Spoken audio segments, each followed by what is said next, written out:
सो आज की इस वीडियो में हम देखेंगे call back functions in JavaScript. इससे पहले हमने फंक्शंस के बारे में देख लिया था, बेसिक्स फंक्शन के क्या होता है और कैसे हम डिक्लेयर करते हैं और कैसे इन्वोक करते हैं, इस सब के बारे में हमने देख लिया था।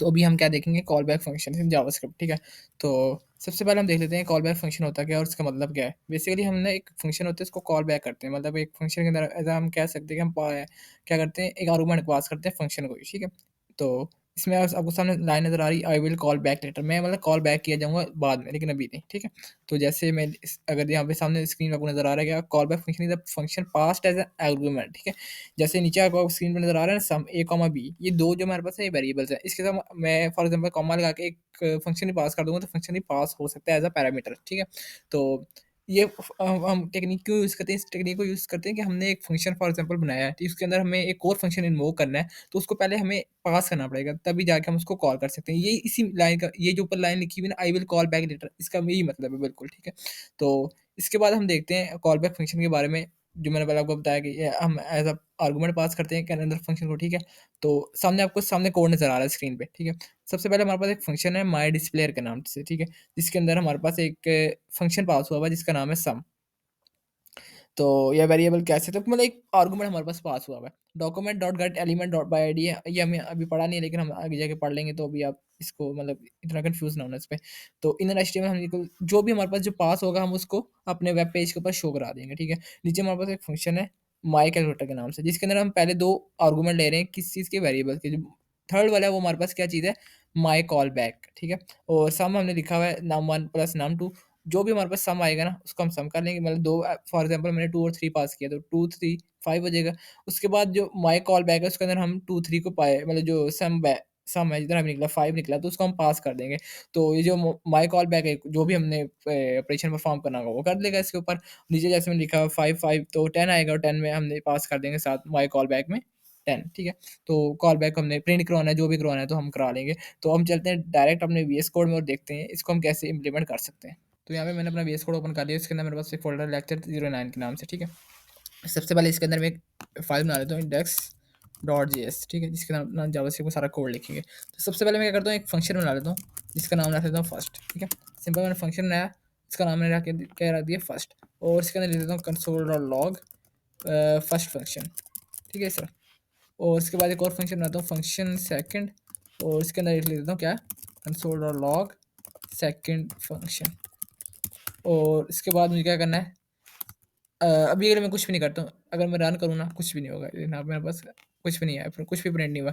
तो मुझे क्या करना पड़ता है, इसको इन्वोक करना पड़ता है। तो मैं यहाँ पे लिख दूंगा फर्स्ट, और ऐसे तो हमारे पास जो फर्स्ट वाला फंक्शन है वो इन्वोक हो जाएगा, और हमारे पास क्या चीज़ आएगी, फर्स्ट फंक्शन।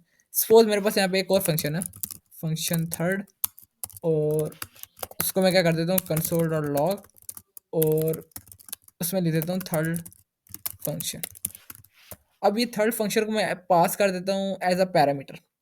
ठीक है, ये हमारा फंक्शन थर्ड जो है, इसको मैं पास कर देता हूँ एज अ पैरामीटर इधर।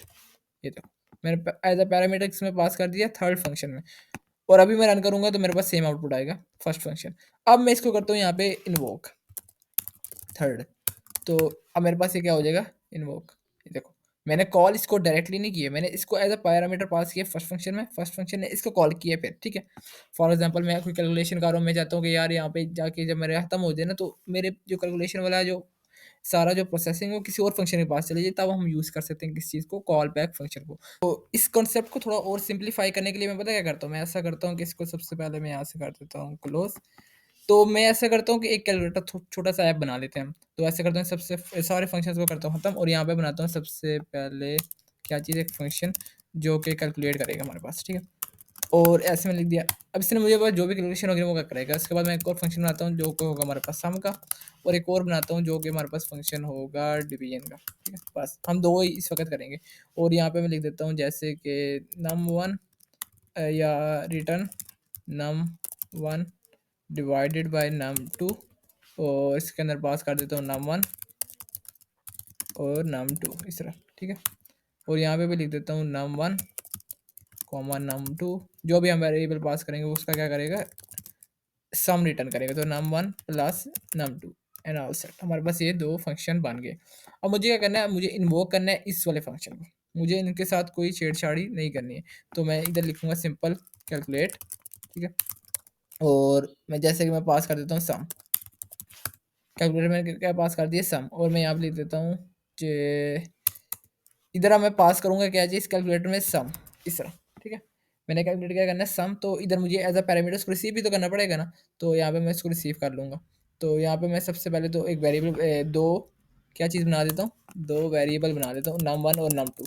num1 इज इक्वल टू 10 और num2 इज इक्वल्स टू 5, ठीक है। सिंपल मैंने किया, num1 को रख दिया मैंने 10 और num2 को क्या मैंने रख दिया 5। तो अब मैं क्या करूँगा, जब मैंने कैलकुलेट सम कॉल करूँगा तो मेरे पास ये वाला फंक्शन कॉल होगा, और इस फंक्शन में कौन सा है सम मैंने पास किया, तो यहाँ पे मुझे किसको इन्वोक करना पड़ेगा सम को। तो ऐसे मैंने इन्वोक किया, तो अब सम की तरफ जाएगा प्रोसेसिंग, तो यहाँ पे फंक्शन सम num1 और num2 ले रहा होगा, ठीक है। तो यहाँ पे मुझे num1 और num2 भी साथ में पास करने पड़ेंगे। तो यहाँ पे मैं लिख देता हूँ जैसे कि num1 num2, और यहाँ पे भी लिख देता हूँ num1 num2, ठीक है। अब देखो यहाँ पे मेरे पास स्पेलिंग गलत हो गई। मैंने सबसे पहले, अब इन सारी कोड को देख छोड़ दो, मैंने सबसे पहले कॉल किया इसको कैलकुलेट को, ठीक है। इसमें मैंने पास किया ये वाला फंक्शन, साथ में मैंने दो वेरिएबल पास किए num1 और num2 ये वाले, ठीक है। इसके बाद मेरे पास जो है ना यहाँ पे आया सम और num2, इसने रिसीव कर लिया। अब सम वाला फंक्शन मैंने कॉल कर दिया, सम वाले फंक्शन में num1 और num2 दो मैंने वेरिएबल जो ऊपर लिए थे वो मैंने एज अ पैरामीटर पास कर दिया। सम में आएगा ये दोनों रिसीव किया, और रिटर्न क्या कर देगा हमारे पास num1 प्लस num2, या हम ऐसा करते हैं रिटर्न की जगह हम लिख देते हैं console dot log num1 plus num2, ठीक है। इससे आपको थोड़ा सा और बेटर अंडरस्टैंडिंग हो जाएगी। अब मैं इसको करता हूँ रन, तो मेरे पास क्या आ रहा है 15 एंड ऑल सेट, ठीक है। इधर इसी तरह अगर मैं इधर लिख दूंगा डिवीजन, तो इधर मैं कर दूंगा डिवीजन वाले को कॉल, और अब मेरे पास क्या आएगा, अब मेरे पास आएगा 15 तो नहीं आना चाहिए मेरे पास, एक सेकेंड। अब मैंने डिवीजन वाले को कॉल किया ना, तो फंक्शन इधर मुझे लिखना पड़ेगा, कंसोल कराना पड़ेगा, कंसोल डॉट लॉग लॉग और num1 डिवाइडेड बाय num2, ठीक है। तो यहाँ पे मेरे इधर भी मुझे चेंज करना था, जो कि मैंने नहीं किया, क्योंकि यहाँ पे सारा मसला यहाँ पे, तो वो पास जब नम सम वाला कर रहा था, तो उसने कैसे हमारे पास जो डिवीजन वाला करना था। तो अब मेरे पास क्या आ रहा है 2, देखो 10 divided by 5 and 2 and all set.